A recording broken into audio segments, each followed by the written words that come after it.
Buenos estudiantes, muy buenas tardes y bienvenidos al curso de Historia del Perú. Quien les habla, el profesor Ronaldo Cotera. El tema que vamos a trabajar el día de hoy viene a ser la primera parte de lo que vendría a ser el Estado colonial. Debemos entender que el Estado colonial es pues un periodo ¿no? del proceso en el cual el Perú se encontraba, ¿no?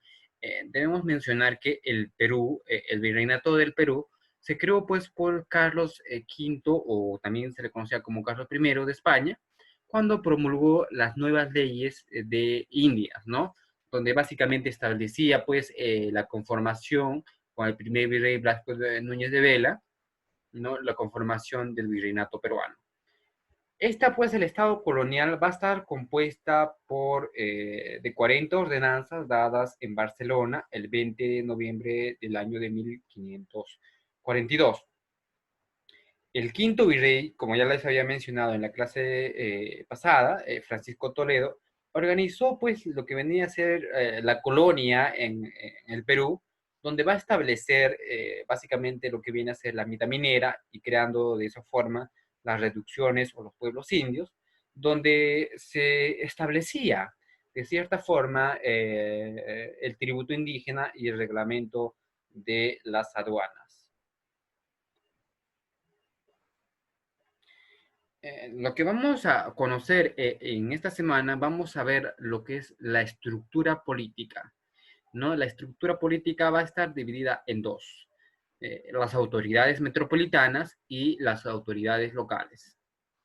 Dentro de las autoridades metropolitanas vamos a encontrar al rey, al real, luego vamos a encontrar al Real y Supremo Consejo de Indias, ¿no? Estos van a estar conformados como las autoridades metropolitanas.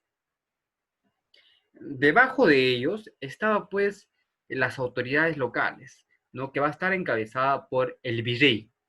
El virrey va a ser el encargado de liderar, ¿no? La estructura política en el aspecto de las localidades.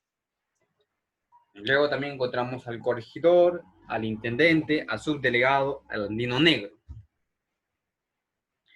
Ahora, entrando ya netamente a lo que viene a ser las autoridades españolas o metropolitanas, vamos a encontrar al rey. El rey era pues la máxima autoridad tanto política como militarmente, ¿no? De la metrópoli española. Lo que debemos saber es que el rey gobernaba el Perú a través de determinados actos legislativos, administrativos, como eran pues las provisiones, las reales cédulas, las reales órdenes, las cartas reales, las ordenanzas y aún las pragmáticas sanciones. Gobernaba de directa o indirectamente a todos los funcionarios de la colonia y era el árbitro de cualquier incidencia o cualquier contienda de competencia, ¿no? De su competencia. Ahora, lo que debemos mencionar es que los reyes de España que gobernaron América y el Perú eh, fueron principalmente tres dinastías, ¿no? La primera de ellas es la casa de Trastamara, ¿no? La segunda y la tercera, que van a unirse en una sola, es la casa de Isabel y la casa de Fernando de Aragón, que va a abarcar pues del periodo de 1492 a 1516. En teoría, gobernó de 1808 a 1813 José I de la Casa de Bonaparte durante la invasión francesa. Recordaremos nosotros cuando Napoleón Bonaparte invade España, va a dejar a su hermano José Bonaparte al mando con el nombre de José I, ¿no? Entonces él pues va a estar administrando lo que viene a ser el gobierno o el virreinato peruano. Entonces, vamos a ver dos dinastías principalmente, ¿no? Entre ellas vamos a encontrar las dinastías de Habsburgo y las dinastías de Borbón, ¿no? Encontramos en las dinastías de Habsburgo, por ejemplo, a Carlos I, Felipe II, Felipe III, Felipe IV, Carlos II. Mientras que en las dinastías de Borbón encontramos a Felipe V, Fernando VI, Carlos III, Carlos IV y Fernando VII, ¿no? Entonces, esas van a ser las dos dinastías que van a eh, tener durante la época en la cual se va a dar lo que viene a ser eh, la colonia, ¿no? La colonia de los españoles.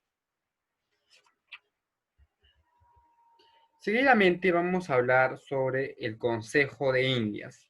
El Consejo de Indias viene a ser eh, o estaba conformado por un grupo de personas, ¿no? Debemos tener en cuenta que el rey de España gobernaba América mediante el organismo llamado Real y Supremo Consejo de Indias, que va a ser creado, pues, en el año 1524 por el rey Carlos I, ¿no? Fue el organismo que estaba destinado a dirigir a tanto los asuntos administrativos como y de gobierno de las colonias americanas y que habían sido pues reglamentados por Felipe II en 1571. Estaba formada por un presidente, un canciller, un registrador, 8 consejeros, un fiscal, 2 secretarias, una cronista, un cosmógrafo, un alguacil y un capellán. Su primer presidente fue Fray García de Loaiza. En el siglo XVIII fue convertido en Ministerio de Indias. El Consejo tenía tanto atribuciones legislativas como financieras, militares, judiciales, eclesiásticas y comerciales. Ahora, dentro de lo que viene a ser las autoridades locales, vamos a encontrar al virrey. El virrey, como ya les había mencionado, es el máximo representante de las colonias, ¿no? Tanto ya puede ser en Perú o en otra colonia que tuviese pues España, ¿no? Esta pues era propuesto por el Consejo de Indias y era nombrado por el rey. Su cargo tenía plazo de duración, pues debía ser removido en cualquier oportunidad que la corona lo crea conveniente. Es decir, que el virrey, si a la corona española no le agradaba, simplemente eran retirados. Durante el virreinato gobernaron 40 virreyes. Al término de su mandato era sometido al juicio de la residencia que juzgaba su gobierno. También debía presentar una memoria de gobierno a su sucesor. ¿Cuáles eran las funciones principales del virrey? En el aspecto político, básicamente podemos decir que era el representante del rey. Otra función en el aspecto político es que dictaba las leyes. En aquel entonces se conocía como ordenanzas. Ahora, en el aspecto judiciales, va a presidir la Real Audiencia sin voz ni voto. En las eclesiásticas nombraba cargos inferiores. En el aspecto económico tenía 4 funciones, ¿no? Era pues superintendente de la Real Hacienda, anulaba el contrabando, controlaba los ingresos de la Hacienda, controla pues la acuñación de lo que viene a ser las monedas. Y en las administrativas vamos a ver que realiza nombramientos de empleados, realiza los repartimientos de indígenas y decreta pues lo que viene a ser la fundación de ciudades. Y finalmente, en el aspecto o en la función militares, tenía 2 cargos, ¿no? La de capitán, tenía el grado de capitán general y de jefe de las Fuerzas Armadas. Ahora, dentro también como segundo punto, vamos a encontrar a la Real Audiencia. ¿Qué era la Real Audiencia? La Real Audiencia fue el máximo tribunal de justicia en el virreinato, ¿no? Que estaba integrado por el presidente como el virrey, varios oidores, ¿no? En asuntos civiles, los fiscales, los alcaldes del crimen, ¿no? Al iniciarse el virreinato peruano, se compuso de siete audiencias, que fueron la audiencia de Panamá, en 1538, de Lima en 1543, Santa Fe de Bogotá en 1548, la de Charcas en 1559, la de Quito en 1563, la de Chile en 1563 y Buenos Aires en 1666. Entre sus atributos, lo que podemos mencionar es que destacó la de realizar el juicio de residencia a diversos funcionarios, sobresaliendo entre estos el virrey, pues en cuyo caso el juicio final lo daba el Consejo de Indias. ¿Cuáles eran las funciones? Tenía cuatro funciones. Entre las principales vamos a encontrar las funciones consultivas, eran pues los asesores del virrey, ellos aconsejaban al virrey, ¿no? La otra función eran las funciones gubernativas, es decir, reemplazaba en caso de ausencia al virrey. Luego también están las judiciales, ¿no? Que eran pues tribunales de justicia y vigilaban de alguna u otra forma el cumplimiento de la ley. Ahora, también encontramos las legislativas, es decir, legislaban con el virrey con el Real Acuerdo. Ahora, otro aspecto, otro de las autoridades viene a ser pues los corregidores. Los corregidores era pues la autoridad con facultades tanto políticas, económicas y administrativas que eran nombrados por el rey o virrey, ¿no? Por sus atropellos o abusos, se tornaron en los funcionarios más odiados del régimen colonial. Fue de origen español, su nombramiento era pues por un periodo de 3 a 5 años. Como autoridad residía en la ciudad principal del corregimiento. ¿Cuáles eran las funciones principales de los corregidores? La principal, impartir justicia en su jurisdicción. Segunda, supervisar los cobros de tributos. ¿No? Tercero, enviar a los indios mitayos a las minas, a los obrajes y a las haciendas. Cuarto, visitar una vez al año el corregimiento cesando a la población tributaria. Y quinto, tenía pues la función de explotar al indio mediante la sobretasa de tributo y el repartimiento mercantil. Ahora, dentro también antes de hablar de la intendente, debemos mencionar a los corregimientos. Los corregimientos eran pues subdivisiones del territorio de la audiencia, ¿no? Donde cada corregimiento va a abarcar pueblos indios, ¿no? El primer corregimiento se va a establecer en Chucuito, en el departamento de Puno, en el año de 1552, ¿no? ¿Y a qué se le llama repartimiento mercantil? Se le llamó repartimiento mercantil al monopolio de la distribución forzada de artículos que va a manejar pues el corregidor. A través de este sistema se obligaba al indio a adquirir a precios elevadísimos artículos de lujos e innecesarios entre los campesinos. Además, la venta que realizaba pues una vez durante el gobierno de un corregidor iba cobrando por partes. El reparto funcionó de manera clandestina hacia 1751, cuando fue legalizada por la corona y perduró hasta 1783. Ahora hablemos del intendente. El intendente fue la autoridad de la intendencia con facultades tanto políticas, administrativas, judiciales, financieras y militares, ¿no? Fue implantada a finales del siglo XVIII por el rey Carlos III. Ahora, lo que debemos mencionar sobre las intendencias es que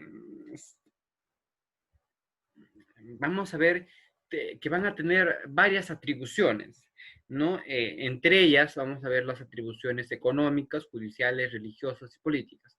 Las económicas promovían la economía en su región, recaudaban impuestos, manejaban la renta de los municipios. Las atribuciones judiciales vamos a ver que era pues el juez en primera instancia en asuntos tanto penales y contenciosos. En el aspecto religioso vamos a ver que ejercía el regio patronato, lo que equivale pues a decir que supervisaba a la iglesia en su territorio. Y en las políticas podemos mencionar que visita su territorio una vez al año, ¿no? Vela por el orden público y supervisa a las autoridades de su jurisdicción. Las intendencias se dividían en territorios menores llamados partidos, ¿no? Pues eran una especie de provincias que estaban bajo el gobierno de su subdelegado. Ahora, el territorio peruano fue dividido en 8 grandes intendencias: Trujillo, Lima, Tarma, Huamanga, Huancavelica, Cusco, Arequipa y Puno. Sobre estas bases, durante la República se crearon los departamentos, ¿no?